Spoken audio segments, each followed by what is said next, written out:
एक राजा थे। ऐसे राजा थे जिनका नाम था मोरध्वज। उन्होंने आए हुए याचक को कभी खाली नहीं भेजा। नाम क्या था? मोरध्वज।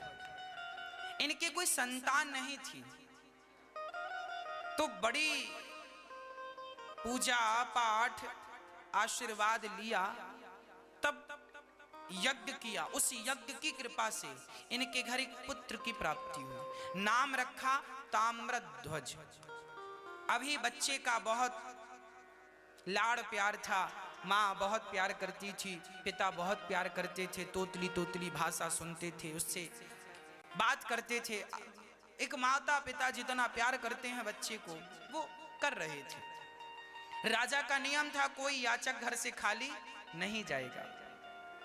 अच्छा, मोरध्वज वहां नर्मदा के किनारे, उनका महल कहां था? नर्मदा मां के तट पर। और यहां यमुना के तट पर धर्मराज युधिष्ठिर ने यज्ञ किया। उस यज्ञ में इतने लोगों ने खाया और इतना दान लिया कि अर्जुन को अहंकार हो गया। कहो कन्हैया, हमारे भाई जैसा दानी कोई है? भगवान मुस्कुराते हुए सिर नीचे किए।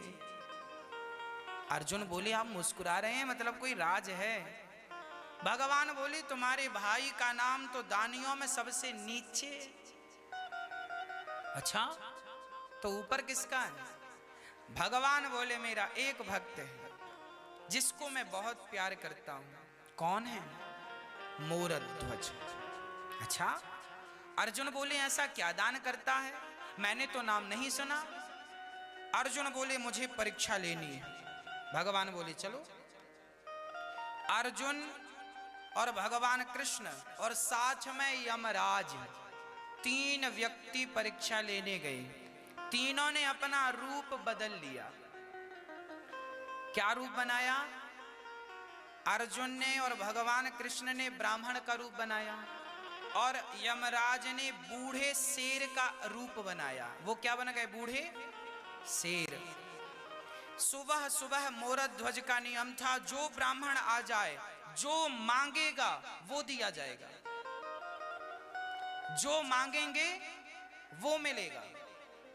अब भगवान कृष्ण और अर्जुन ब्राह्मण थे, बनकर गए ब्राह्मण और मांगा, भिक्षाम देही।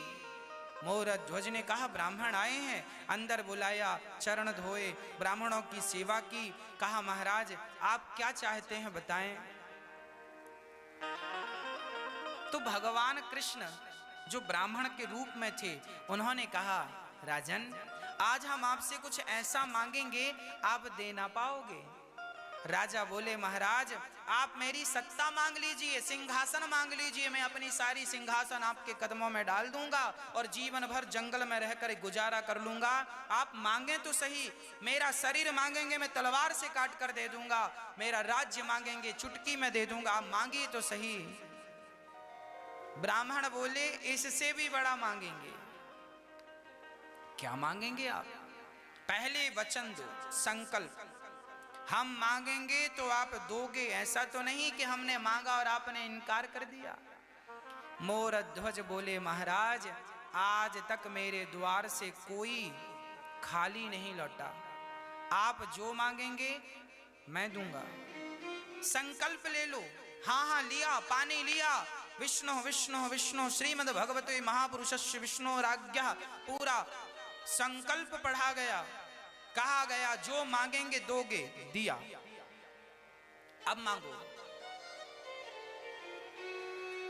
ब्राह्मणों ने कहा, हमारा शेर बाहर बंधा है, भूखा है, बुढ़ापा है शेर का तो दांत भी टूट गए, बूढ़ा है, दांत टूटे हैं, और सबसे बड़ी बात है कि वो महीने भर का भूखा है, बहुत भूखा है।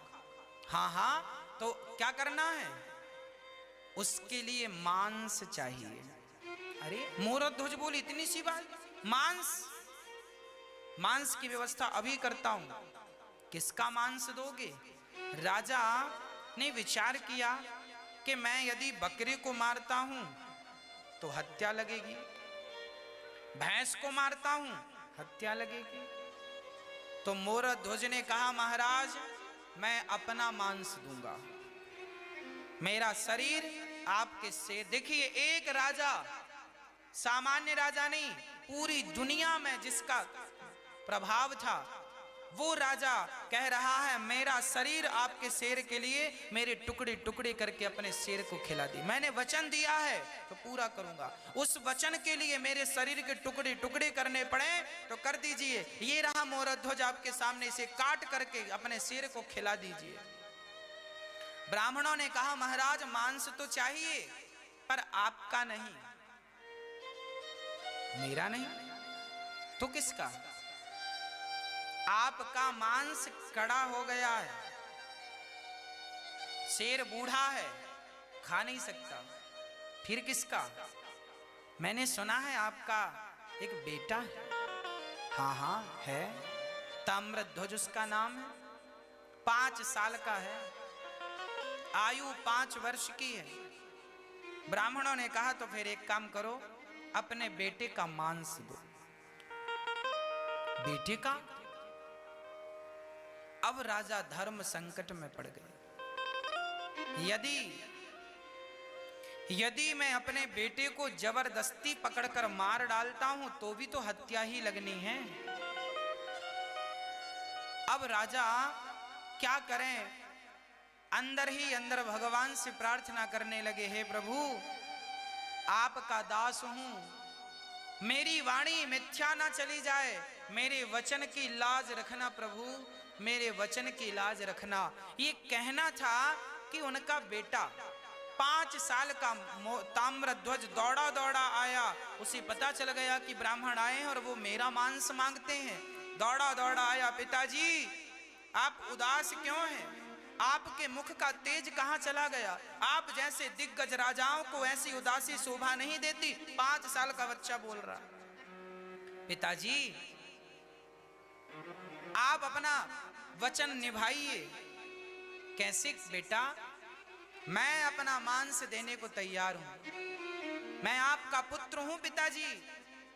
पुत्र किस काम पे आता है? अरे पुत्र का धर्म है पिता के धर्म की रक्षा करना, पिता के धर्म की रक्षा करने के लिए पुत्र का जन्म होता है। और मैं पुत्र होकर आपके धर्म की रक्षा ना कर सका तो मेरे पुत्र होना व्यर्थ हो जाएगा। पिताजी आप मेरा मांस ये लीजिए, मैं आपका हूं, मैं आपका हूं, आपका तेज मेरे शरीर में है, आपकी शक्ति मेरे, आप ना होते तो मैं ना होता। पुत्र के ये जो हमारा है ना शरीर, हमारे शरीर के टुकड़े टुकड़े कर दिए जाएं तो हर टुकड़े पर हमारी माता का और हमारे पिता का बराबर अधिकार होगा, हर टुकड़े पर। हमारा शरीर हम सदा माता और पिता के लिए होते हैं। ये शरीर, आज जिस शरीर की हम बात कर रहे हैं, ये शरीर माता और पिता के द्वारा ही तो हमें मिला है, जिनके द्वारा हमें शरीर मिला। आज हम उन्हीं की अवहेलना करने लग जाएं, उन्हीं की आज्ञा का उल्लंघन करने लग जाएं तो हम जैसा नमक हरामी कौन होगा? मोरध्वज के पुत्र ने कहा पिताजी ये रहा शरीर। ब्राह्मणों से कहा महाराज ये रहा मेरा बेटा, डाल दीजिए शेर के आगे। ब्राह्मणों ने कहा महाराज एक समस्या है। क्या? बोले हमारा शेर बूढ़ा है, दांत तो है नहीं, तो बच्चे को वो फाड़ नहीं सकता, तो आप जरा कष्ट कीजिए, अपने बच्चे को फाड़िए और इसके टुकड़े टुकड़े करके छोटे छोटे फिर हमारे शेर को डालिए, तब खाएगा। क्योंकि बूढ़ा है ना, दांत नहीं, फाड़ नहीं सकता चमड़ी। बेटा देना यहां तक तो ठीक था, अब बेटे को फाड़े कैसे? ब्राह्मणों ने कहा आरे से फाड़िए। आरा दिया गया, लकड़ी चीरने का आरा दिया गया। फाड़ेगा कौन? राजन संकल्प आपने लिया है, आप और आरा चलाने के लिए एक व्यक्ति नहीं होता, आरा हमेशा दो लोगों से चलता है। आरा हमेशा दो लोगों से चलता है। वो दो लोग कौन हैं? राजन, आप और आपकी अर्धांगिनी पत्नी। बुलाइए। राजा आए, पत्नी आई, बीच में बेटा, और बेटे के सिर पे आरा रखा गया। एक तरफ रानी ने, एक तरफ राजा ने पकड़ा। ब्राह्मणों ने कहा चलाओ आरा। अब बताओ, आज मोरध्वज अपने बच्चे के सिर पे आरा चला रहे हैं। क्यों चला रहे हैं? इस क्यों का उत्तर दीजिए। आप क्यों चला रहे हैं? अपने वचन के पालन के लिए। वचन मिथ्या, जो व्यक्ति जीवन में कभी असत्य ना बोला हो, आज वो असत्य कैसे बोले? याद रखना मेरे भारतवासियों, मेरी माँ हमारा वो भारत है जिस भारत में लोग अपने आप को मार डालते थे। दशरथ जी अपने आप को मार डाले, मर ही तो गए। चाहते तो कैकेयी के वचन को तोड़ देते ना, हमें राम को वनवास नहीं भेजना, क्या कर लेती कैकेयी मां? पर नहीं, मर जाना सरल है, मर जाना ठीक है, पर अपने वचनों का पालन ना करना ये ठीक बात नहीं है। अरे प्राण चले गए तो कल मिल जाएंगे, पर वचन चला गया तो फिर कभी नहीं मिलेगा। लोग कहेंगे झूठा था। दशरथ जी चाहते तो कैकेयी की बात काट देते, नहीं भेजना वनवास राम को। क्या कर लेती कैकेयी मां? सारी प्रजा राम के पक्ष में थी, दशरथ जी के पक्ष में थी। कैकेयी के पक्ष में कौन था? एक मंथरा थी। पर नहीं, प्राण जाए पर वचन। यहां यही हुआ। आज आरा सिर पे रखा, और जब आरा चलाने लगे ना, तो वो नन्हा सा 5 साल का बच्चा बोला, पिताजी रुक जाओ, मैं एक पल के लिए आपको रोकता हूं। दौड़ा दौड़ा, पिता रुक के, क्या हुआ लाल? पिता को लगा शायद एक बार मेरे गले लगना चाहता है। माँ को लगा शायद एक बार मुझे गले से लगकर मुझे माँ कहना चाहता है। पर वो बालक ना पिता को गले लगा, ना माँ के गले लगा। वो गया अंदर से रुई लेकर आया और माँ के कान में लगाया, पिता के कान में लगाया। माँ ने कहा, बेटा ये तुमने रुई क्यों लगा दी? कहा, माँ जब आप आरा चलाओगी मैं दर्द के मारे चीखूंगा, चिल्लाऊंगा, और मेरी चीख आपके कान में पड़ी तो आप माँ हो, आरा चलाना रोक दोगी। और माँ, यदि आरा चलाना रोका गया तो पिता का धर्म संकट में पड़ जाएगा। इसलिए मैं नहीं चाहता कि आप एक पल के लिए भी आरा चलाना रोकें। कान में रुई लगाया और खड़ा हो गया, भगवान के चरणों में समर्पण कर दिया, और बस आरा चलाते गए। माता पिता देखते ही देखते वो बालक 2 भागों में फट गया। मां रो रही है। ब्राह्मणों ने कहा, खबरदार, मेरा शेर मांस नहीं खाएगा यदि तुमने आंसू बहाए तो। बच्चे को फाड़ना था और शर्त यह थी आंखों से आंसू नहीं आने चाहिए। याद रखना, भगवान की ओर चलोगे तो परीक्षाओं से गुजरना पड़ेगा। परीक्षा देने को तैयार हो तो भगवान में मन लगाना, और परीक्षा देने से घबराते हो तो फिर संसार में ही घूमते रह जाना। मोरध्वज आंसू पहुंचकर, रानी आंसू पहुंचकर खड़ी हैं, आंसू नहीं आने दे रहे हैं। बच्चे का शरीर, ब्राह्मणों ने कहा, दाहिना अंग शेर को डालो और बाम भाग ले जाकर के गटर में फेंक दो। रानी रो पड़ी। अरे क्यों रोई? महाराज, मेरे पुत्र का दाहिना अंग आपके काम आया और मेरे बेटे का दिया बलिदान आपके काम ना आया, इसलिए आंखों में आंसू आ गए। बाम भाग भी आपका शेर खा लेता तो मेरे पुत्र का बलिदान सार्थक हो जाता, पर उसका दाहिना बायां भाग काम ना आ सका। ब्राह्मणों ने कहा, शेर का पेट भर गया, अब हम भूखे हैं, हमारा पेट भरो। राजा रानी ने स्नान किया और दोनों ने भोजन बनाया, थाली परोसी, और जब भगवान खाने बैठे, रोटी तोड़कर भगवान कहते हैं, हम तुम्हारे घर नहीं खाएंगे। क्यों नहीं खाएंगे? क्योंकि आप हत्यारे हैं, आपने हमारे सामने अपने पुत्र की हत्या की है और आप जैसे हत्यारों के घर हम भोजन नहीं करते। मूरध्वज ने कहा, महाराज मैं हत्यारा नहीं हूं, मैंने अपने वचन का पालन किया है और आपने मांगा है तो दिया है, मैंने हत्या नहीं की ना, तुमने पुत्र की हत्या की है, हम गवाह हैं, इसलिए तुम्हारे घर भोजन नहीं करेंगे, तुम हत्यारे हो। ये कहकर ब्राह्मण जाने लगे। मूरध्वज बोला, हे नाथ, हे प्रभु, आज मेरे घर से अतिथि भूखा चला गया तो मेरा सारा पुण्य नष्ट हो जाएगा, मेरे पुत्र का दिया बलिदान नष्ट हो जाएगा, इसलिए नाथ मेरे पुत्र की रक्षा करो, लोग मुझे हत्यारा ना कहें, ऐसी कृपा करो। मैंने मन से, वाणी से, कर्म से सदा आपका भजन किया है, तो हे नाथ मुझे इस संकट से उबारिए।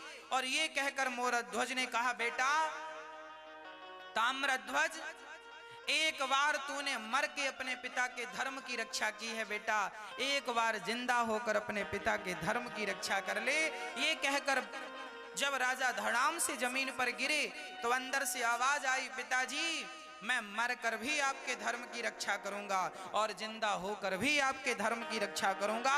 देखा खड़े होकर तो बेटा ज्यों का त्यों खड़ा था, हृदय से लगाया, पलट कर देखा तो ना शेर था ना वहां कोई ब्राह्मण थे, वहां तो शंख चक्र गदा पद्म लेकर भगवान श्री कृष्ण खड़े थे। अर्जुन की आंखों से आंसू गिर रहे थे, मान गया मैं आप जैसा दानी ना भूतो ना भविष्यति। इनका मरा हुआ बेटा मूरध्वज का भगवान ने जिंदा करके वापस कर दिया। क्यों किया? क्योंकि धर्मो रक्षति रक्षिता, जब आप धर्म की रक्षा करते हैं तो धर्म भी आपकी रक्षा, जब आप सत्य की रक्षा करेंगे, आप कभी झूठ नहीं बोलेंगे, सदा सत्य के मार्ग पर चलेंगे, सत्य की रक्षा आप करेंगे तो वही सत्य आपकी भी रक्षा करेगा, ये मत भूलिएगा। मरा हुआ बेटा जिंदा हुआ। मूरध्वज ने कहा, प्रभु आप, क्या आप हमारी परीक्षा लेने आए थे? हाँ। तो क्या आपको विश्वास नहीं था हम पर? था। इस अर्जुन को विश्वास नहीं था।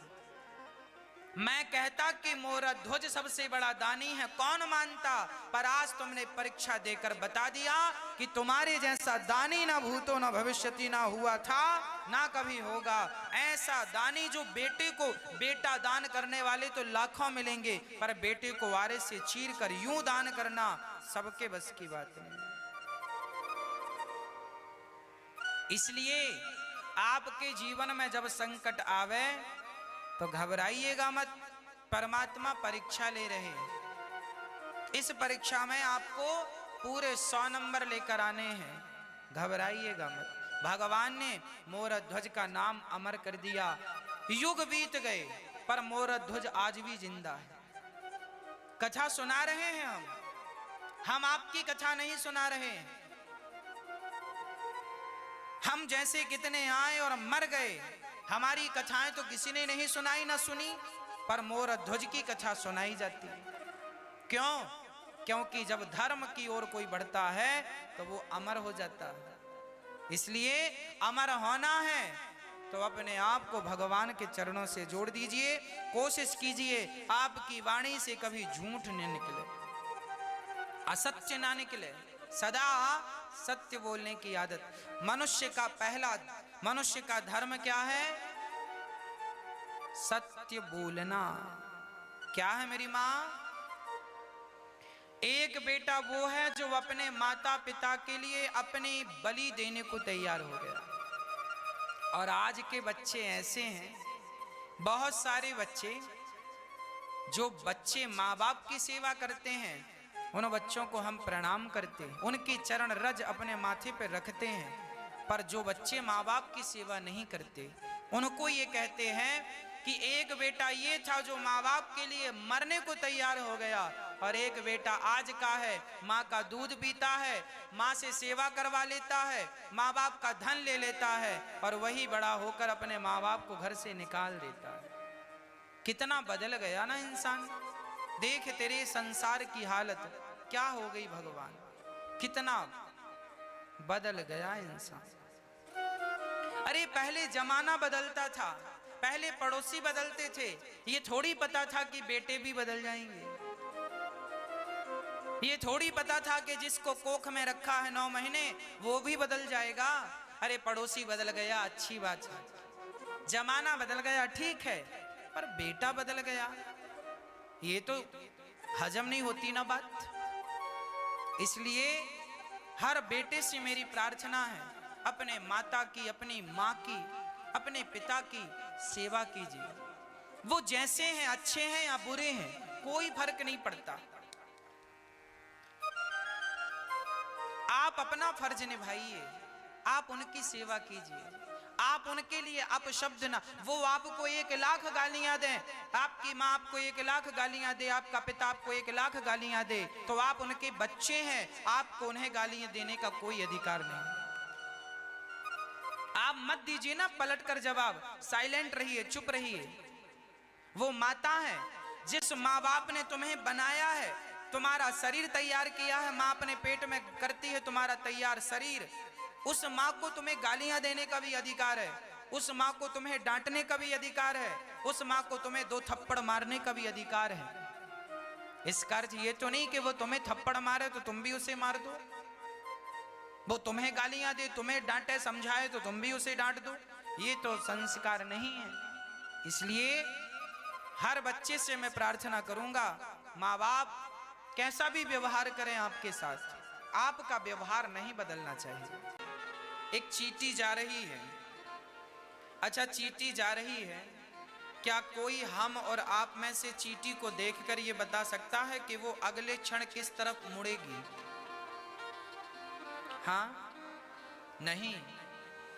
पर जो व्यक्ति ये जानता हो कि ये अगले क्षण किस दिशा में मुड़ेगी, कहाँ जाएगी, क्या खाएगी और कब मरेगी, इसका ज्ञान जिसे है उसी को हम सभी परमात्मा कहते हैं, उसी को हम ईश्वर कहते हैं, उसी को हम राम कहते हैं, उसी को हम कृष्ण कहते हैं, उसी को हम नारायण कहते हैं। वही परमात्मा की व्याख्या है, इसी को परमात्मा तत्व कहते हैं। हाँ, तो परमात्मा सच्चिदानंद रूपाय, ईश्वर सत्य है, चित्त सबके भीतर उपस्थित है और आनंद का स्वरूप है। ऐसे भगवान जो विश्व की उत्पत्ति, पालन और संहार करते हैं, जो भगवान हमारे जीवन के समस्त दुखों का नाश करते हैं, ऐसे भगवान को, श्री राधा के सहित श्री कृष्ण को हम नमस्कार करते हैं। सुखदेव भगवान को भी नमस्कार करते हैं। सूत जी महाराज से शौनक आदि ऋषियों ने पूछा, महाराज क्या करें कि हमें भगवत प्राप्ति हो जाए?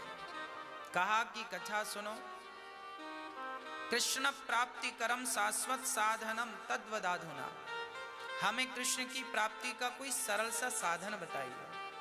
अच्छा, जो आप भागवत सुन रहे हैं, ये भागवत जी क्या है? भगवान की प्राप्ति करना हो इस युग में तो आपको क्या करना पड़ेगा?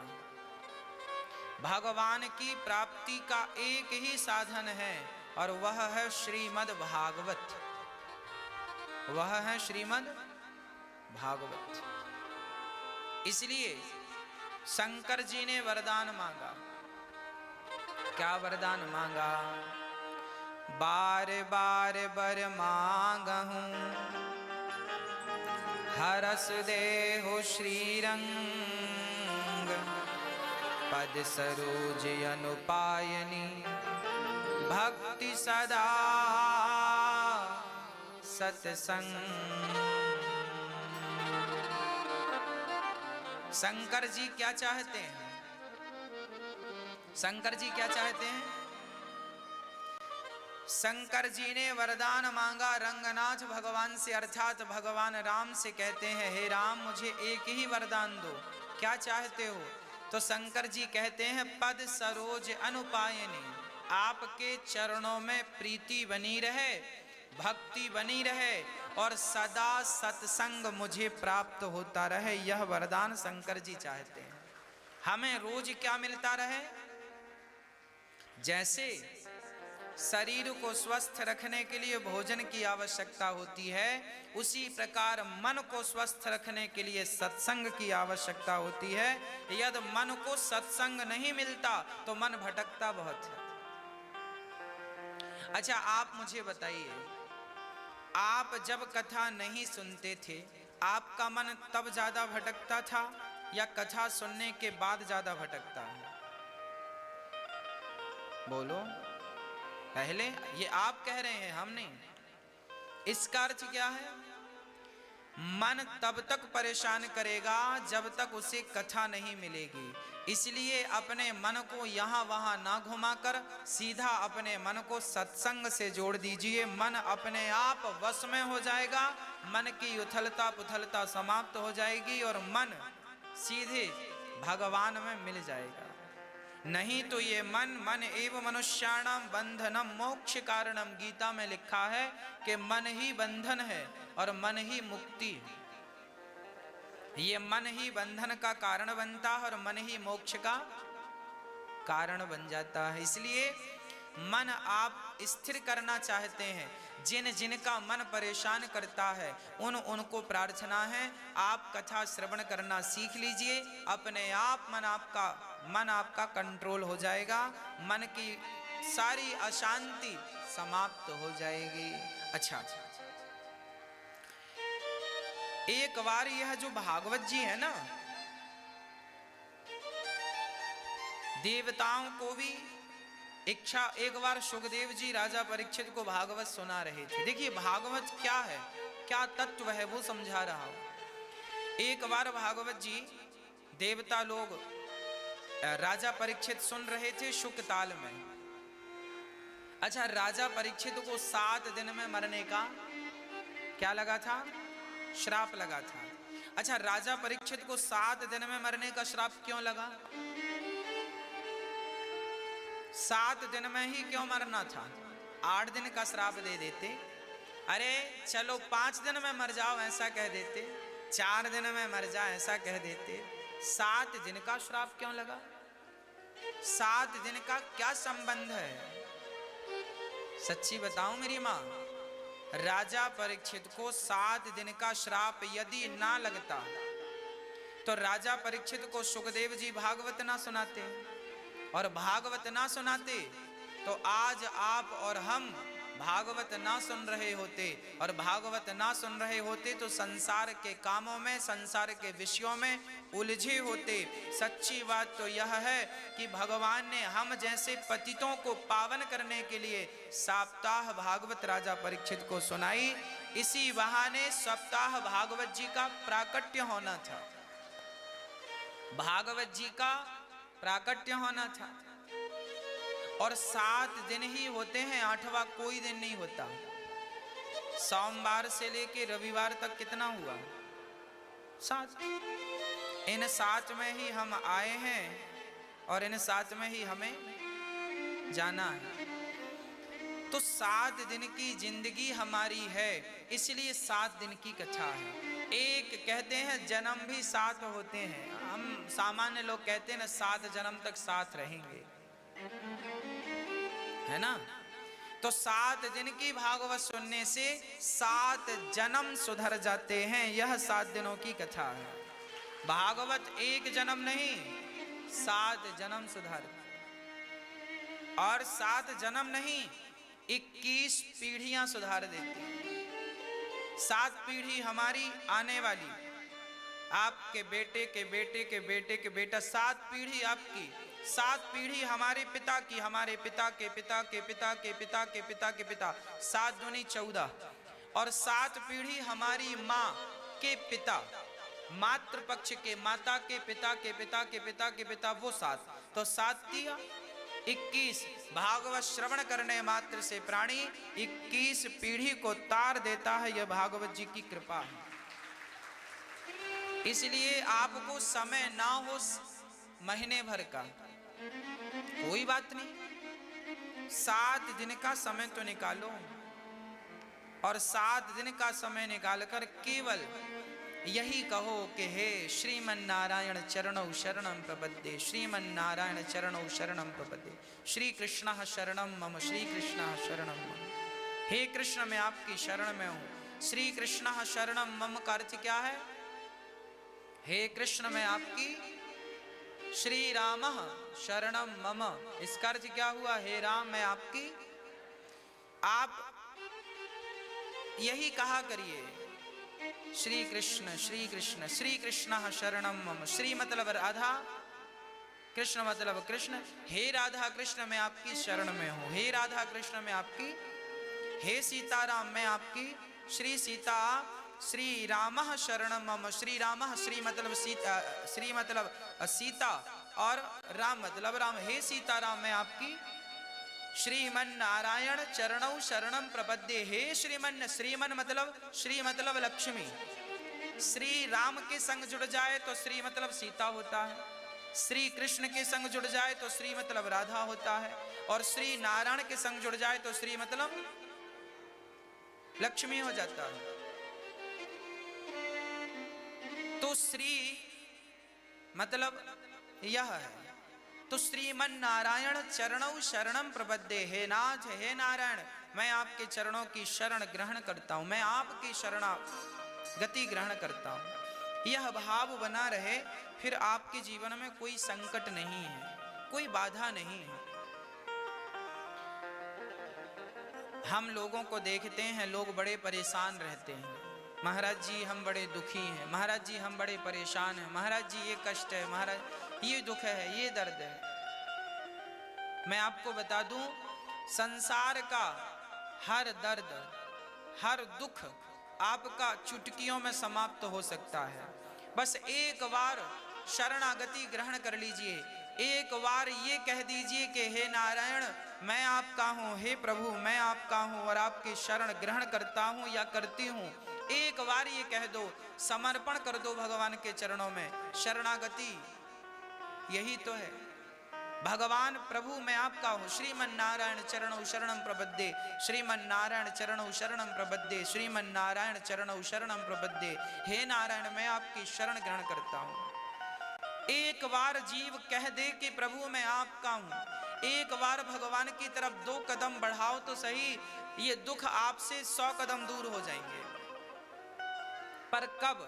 जब आप एक बार उनके बनकर सच्चे भाव से, हृदय से रो करके, आंखों को गीला करके एक बार भगवान की तरफ बढ़ के कह दें, मैं बोलता हूं कि जैसे दिया जलते ही, जैसे दिया जलते ही अंधकार तुरंत नष्ट हो जाता है, उसी प्रकार भगवान की शरणागति ग्रहण करते ही जीवन के समस्त दुख अपने आप वैसे ही नष्ट हो जाएंगे जैसे अंधकार नष्ट हो गया दीप जलते ही।